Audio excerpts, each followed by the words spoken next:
जय श्री राम। शंखनाद में आपका स्वागत है। राहुल गांधी ने लोकसभा में जोड़ तोड़ करके इधर उधर से दूसरे दलों की सीट जुटाकर खुद को नेता प्रतिपक्ष तो बना लिया, एलओपी बने फिरते हैं, अपने साथ चिपकाए रखते हैं। लेकिन राहुल गांधी के इस पद पर संकट मंडरा रहा है।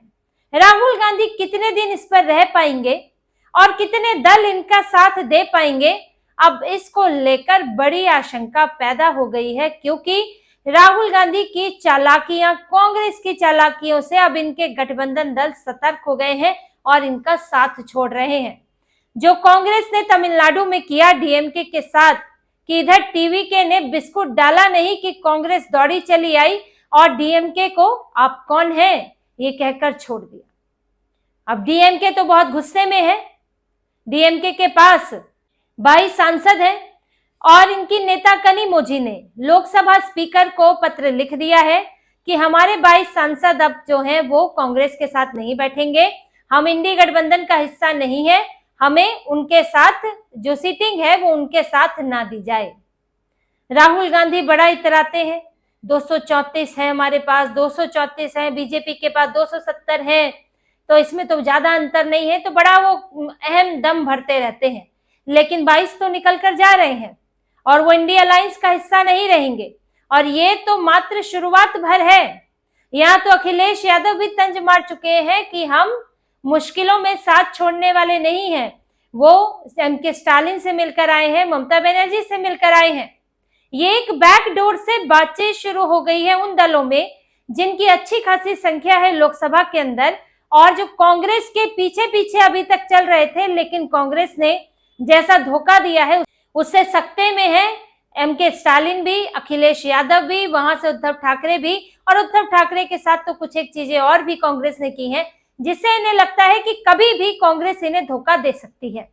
जो तमिलनाडु में हुआ वो पूरा धोखा ही है, क्योंकि अभी अभी एक पुराना अलायंस तो है ही, लेकिन अभी राज्यसभा चुनाव में कांग्रेस ने डीएमके से इतना बड़ा एहसान लिया।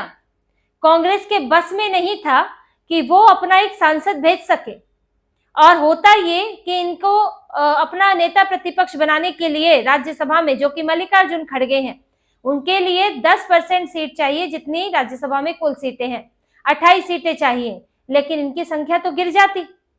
और तो ये कैसे बनाते अपना नेता प्रतिपक्ष मल्लिकार्जुन खड़गे को। तो यहाँ इन्होंने इसीलिए मदद मांगी डीएमके की कि एक सीट जितवा दो भाई, अपने तुम्हारे सांसद हमें सपोर्ट कर दे। डीएमके ने सपोर्ट कर दिया। फिर कुछ नेगोशिएशन हुई इनकी विधानसभा सीटों को लेकर, लेकिन यहाँ की बहुत बड़ी बात होती है राज्यसभा का सांसद भेजना, क्योंकि वो 6 साल के लिए फिक्स हो गया। अब डीएमके उस सीट पर अपना दावा आगे के 6 साल बाद ही कर सकती है, लेकिन उससे पहले लोकसभा चुनाव अगर होगा और डीएमके की सीट कम हो गई अगर, तो डीएमके फिर कैसे अपना सांसद बनाएगी। तो डीएमके ने 6 साल के लिए वो सीट दे दी कांग्रेस को, और कांग्रेस पल भर के लिए 6 मिनट के लिए भी नहीं सोच पाई और टीवीके के पास चली गई। टीवीके को जरूरत थी, जो जोसेफ विजय की पार्टी है, और कांग्रेस ने तुरंत ही इधर पहले स्टालिन से बात की तो उसमें हुआ कि नहीं जाएंगे, और इधर जो है तुरंत टीवीके को मंजूरी दे दी।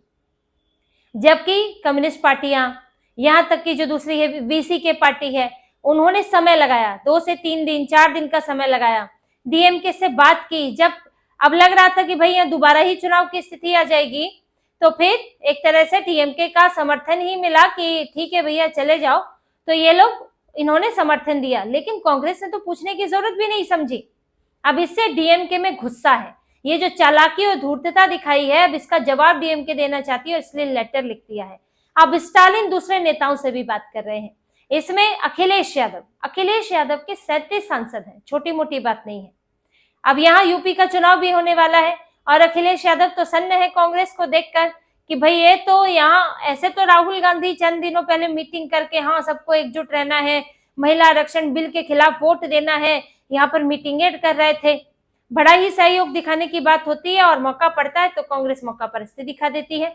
तो अखिलेश यादव ने भी, जो मैंने आपको पोस्ट बताया वो पोस्ट किया था, उनकी भी स्टालिन से बात चल रही है कि हम क्यों कांग्रेस के पिछलग्गू रहे, हमें महिला आरक्षण बिल से क्या समस्या थी, हमें परिसीमन से क्या समस्या थी, हमको जरूरत नहीं थी कि हम उपराष्ट्रपति चुनाव के लिए एक नया उम्मीदवार उठाकर लाएं, क्योंकि वो तो ना वो एक तरह से वो कांग्रेस से ही आगे जाकर जुड़ गए जो ये उम्मीदवार लाए थे। तो इन दलों में बात हो रही है कि हमारी संख्या ठीक ठाक संख्या है तो हम कांग्रेस के पीछे क्यों चलें। इसलिए डीएमके ने तो शुरुआत कर ही दी और डीएमके का कहना है कि आप भले ही अपनी पार्टी के प्रमुख होंगे, आप अपनी पार्टी के नेता होंगे, अभी जब तक दूसरे दल स्वीकार कर रहे हैं तो आप एलओपी होंगे, लेकिन आप हमारे नेता नहीं हैं, हमारी तरफ से आप नेता प्रतिपक्ष नहीं है। तो राहुल गांधी की इस कुर्सी पर खतरा है। यहां से दो दल, वहां से ममता बनर्जी के पास भी 29 सांसद हैं लोकसभा में। अब ममता बनर्जी ने तो हाथ बढ़ाया था, लेकिन कांग्रेस, कम्युनिस्ट पार्टी, इन लोगों ने हाथ खींच लिए, कहा कि नहीं भैया ऐसे साथ नहीं देंगे कांग्रेस, राहुल गांधी नहीं, लेकिन जो राज्य कांग्रेस है बंगाल में। ममता बनर्जी अब देखिए कमजोर स्थिति में तो आ गई है और कांग्रेस उनको इन स्थितियों में अपनी तरफ घुमाने की, यानी कि उनको मजबूर करने की कई मामलों में कोशिश करेगी, वोटिंग से लेकर दूसरी चीजों में। तो ममता बनर्जी भी कांग्रेस के पीछे नहीं चलना चाहती, भले ही वो चुनाव हार गई, लेकिन पीछे पिछलग्गू की तरह नहीं दिखना चाहती कि चुनाव हार गई तो भैया अब कांग्रेस के पीछे खड़े हुए हैं तो दिल्ली में हम ऐसे दिखे। ये ममता बनर्जी भले ही बीजेपी को सपोर्ट ना करे, और अभी करेंगी भी नहीं, क्योंकि अभी तो उनका दिमाग हिला हुआ है, सत्ता गई है और बेचैन है पूरी तरह, तो वो बीजेपी को तो सपोर्ट नहीं करेंगी, लेकिन वो इन दोनों को जरूर करेंगी, चाहे वो मुद्दा आधारित समर्थन हो। डीएमके से लेकर इन पार्टियों ने, डीएमके ने तो साफ तौर पर कहा है कि भैया मुद्दा आधारित समर्थन करेंगे। अभी आगे कुछ बिल और आने वाले, हो सकता है कि दोबारा महिला आरक्षण बिल आए, अभी एफसीआरए का बिल आने वाला है, फिर वन नेशन वन इलेक्शन आने वाला है। तो ये मुद्दा आधारित समर्थन अगर करेंगे तो कांग्रेस तो यहाँ अकेली ही रह जाएगी, छुटपुट दलों के साथ रहेगी, जैसे कि कम्युनिस्ट पार्टियां हैं, क्योंकि कम्युनिस्ट पार्टियां जहां ममता होंगी वहां तो आना उनके लिए मुश्किल है। तो यहाँ कांग्रेस अब फंसती जा रही है, क्योंकि इसके जो बड़े दल हैं जिसने इसे 234 की कैटेगरी तक पहुंचाया है, वो दल जो है इनसे छिटक रहे हैं। कांग्रेस को तो बीजेपी के किसी भी नई विधेयक का, किसी भी नई पहल का समर्थन नहीं करना है, तो इसलिए वो सबको अपने पीछे लामबंद करती है कि सब जो है इसका विरोध करें, इनका बीजेपी का विरोध करें, किसी नए बिल का विरोध करें, ताकि लगे कि हाँ हम तो सब एकजुट है, सब कांग्रेस के पीछे चल रही है। यही कांग्रेस की कोशिश होती है। पर अब राहुल तो अलग थलग पड़ेंगे, अब अकेले प्रोटेस्ट करेंगे वहां जीने पर बैठकर, जो ये छिछोरापन दिखाते थे कि मकर द्वार पर बैठे हैं, आधा रास्ता घेर लिया, जो जा रहा है आ रहा है उसके ऊपर कमेंट मार रहे हैं। अब अकेले अकेले पोस्टर लेकर खड़े हों, क्योंकि ये तो इनके साथ आते हुए नहीं दिख रहे हैं। और अगर देखें कि कांग्रेस के पास 99 है, हो सकता है कि कल को 98 रह जाए इनके पास, 99 इनका लगा ले, और फिर इनके साथ छोटे मोटे दल सीपीआई, सीपीआईएम, कुल मिलाकर इनका आंकड़ा मुश्किल से 105, 106 तक पहुंचता है। अब दूसरी तरफ आ जाए तो यहाँ पर अखिलेश यादव है, ममता बनर्जी है और डीएमके है। और सिर्फ यहाँ ये नहीं है, इनके अलावा उद्धव ठाकरे जिनके पास 9 सांसद हैं, शरद पवार जिनके पास 8 सांसद है, तो ये भी इस फ्रंट का हिस्सा बन सकते हैं। उद्धव ठाकरे तो खास तौर पर, क्योंकि उद्धव ठाकरे की स्थिति देखिए, कांग्रेस हर एक चीज में टांग अड़ा रही है। उन्हें राज्यसभा चाहिए थी, लेकिन कांग्रेस ने शरद पवार की बात मानी और शरद पवार के लिए हामी भर दी। फिर एमएलसी सीट की बात आई तो जैसे तैसे दिन में कई बार फोन खड़काने के बाद, गिड़गिड़ाने के बाद, मनाने के बाद कांग्रेस मानी है कि हम उम्मीदवार नहीं उतारेंगे, और उद्धव ठाकरे की पार्टी के अंबादास दानवे को खड़ा किया गया है, वो निर्विरोध चुने जाएंगे एमएलसी के लिए। एक एमएलसी सीट के लिए कांग्रेस ने रुला दिया उद्धव ठाकरे को। वो बार बार शिकायत करते हैं कि ऐसे गठबंधन नहीं चलेगा, अगर कोई गठबंधन में सबको नियंत्रित ही करना चाहता है तो इस तरह से नहीं चल पाएगा। अब उद्धव ठाकरे को अगर मौका मिले तो वो किसी और के साथ भी जा सकते हैं, थर्ड फ्रंट बना सकते हैं। तो इसी थर्ड फ्रंट की बात चल रही है, जिसमें उन दलों को लिया जाए जो कांग्रेस से परेशान है या हमेशा कांग्रेस को सपोर्ट नहीं करते आए हैं। अब इसी में ही वाईएसआरसीपी है। वाईएसआरसीपी जगनमोहन रेड्डी की पार्टी है। वो पहले बीजेपी को सपोर्ट किया करते थे, फिर बीजेपी ने टीडीपी के साथ सरकार बना ली, तो फिर कुछ मुद्दों पर विरोध करने लगे, लेकिन अभी मुद्दा आधारित समर्थन करते हैं, क्योंकि उन्हें लगता है कि आंध्र में कभी भी टीडीपी से अलग होगी कांग्रेस बीजेपी, तो वो जगनमोहन रेड्डी की पार्टी के साथ ही आएगी और इससे उन्हें फायदा मिलेगा। तो इसलिए वो सीधे सीधे लड़ते नहीं है, ना ही वो कांग्रेस की तरफ होते हैं, ना वो बीजेपी की तरफ होते हैं। तो पहले ही वो बीच बीच वाली स्थिति में है, तो ऐसे में वो थर्ड फ्रंट की तरफ जा सकते हैं। यही स्थिति बीजेडी के साथ है, बीजू जनता दल पार्टी है। उसमें नवीन पटनायक अभी पूरी तरह से बीजेपी के साथ नहीं दिखते हैं। पहले तो वो अधिकतर चीजों में समर्थन करते थे, अब वो भी एक ऐसा अपने आप ही एक थर्ड फ्रंट हो गए हैं, तो उसमें भी उनको लिया जा सकता है।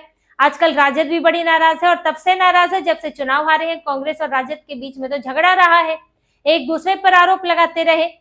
कांग्रेस ने जिस तरह से वहां भी तेवर दिखाए थे, कांग्रेस ने सीटों को लेकर मानना नहीं है, राहुल गांधी को ज्यादा प्रमोट करना है, तेजस्वी यादव के पोस्टर नहीं दिखेंगे, तो ये सारी चीजें कांग्रेस ने की थी, जो अपनी आंखों सामने आरजेडी ने देखा, और आरजेडी को लगता है कि कांग्रेस अगर इसी तरह से तेवर दिखाती रही तो चुनाव में इन्हें नुकसान ही होता रहेगा।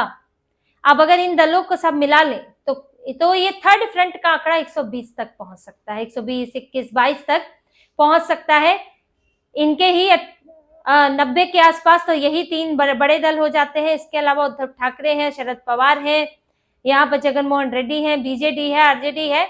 अगर इनके भी मिलते हैं तो ये अच्छा खासा आंकड़ा हो सकता है। कांग्रेस के साथ जो दल रहेंगे उससे ज्यादा हो सकता है, और ये लोग मुद्दा आधारित समर्थन करेंगे। ये नहीं है कि कांग्रेस के ही पीछे चलेंगे, और ये नहीं है कि बीजेपी के ही पीछे चलेंगे। जो इन्हें अपने हिसाब से ठीक लगता है, अपनी पार्टी के हिसाब से, वो ये काम करेंगे, और वो इसके लिए राहुल गांधी की जरूरत नहीं है। तो अगर ये पार्टियां और ये सांसद एकजुट हो जाते हैं, जैसे कि बड़े दलों के बीच में तो बातचीत चल ही रही है, स्टालिन सिर्फ खुद को अलग करके ही शांत नहीं रहेंगे, क्योंकि कांग्रेस का प्लान टीवीके के साथ लोकसभा का है कि लोकसभा में टीवीके का फायदा मिल सकता है। डीएमके तो जो है वो गिरती हुई पार्टी है फिलहाल, तो इसको तो घोर स्वार्थ और धोखेबाजी कहते हैं। लेकिन स्टालिन यहीं तक रुकने वाले नहीं है।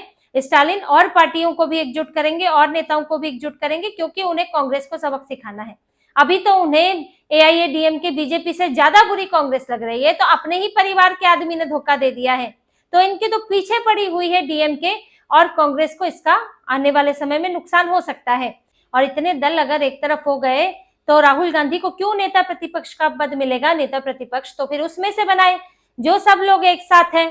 तो कांग्रेस को इस चालाकी को लेकर कांग्रेस के अंदर भी ये सुगबुगाहट है कि इसका हमें उल्टा असर देखने को मिल सकता है। लेकिन राहुल गांधी तो अभी बस लोकसभा के बारे में सोच रहे हैं कि अच्छा, यहाँ पर टीएमसी कमजोर होगी तो हमें वहां कुछ फायदा मिल जाएगा, यहाँ टीवीके के साथ फायदा मिल जाएगा। लेकिन देखिए, टीवीके को एआईएडीएमके के भी नेताओं का समर्थन मिल गया है। अब कांग्रेस कितना बार्गेन, कितना नेगोशिएट, कितना ब्लैकमेल कर पाएगी लोकसभा चुनाव में इन्हें?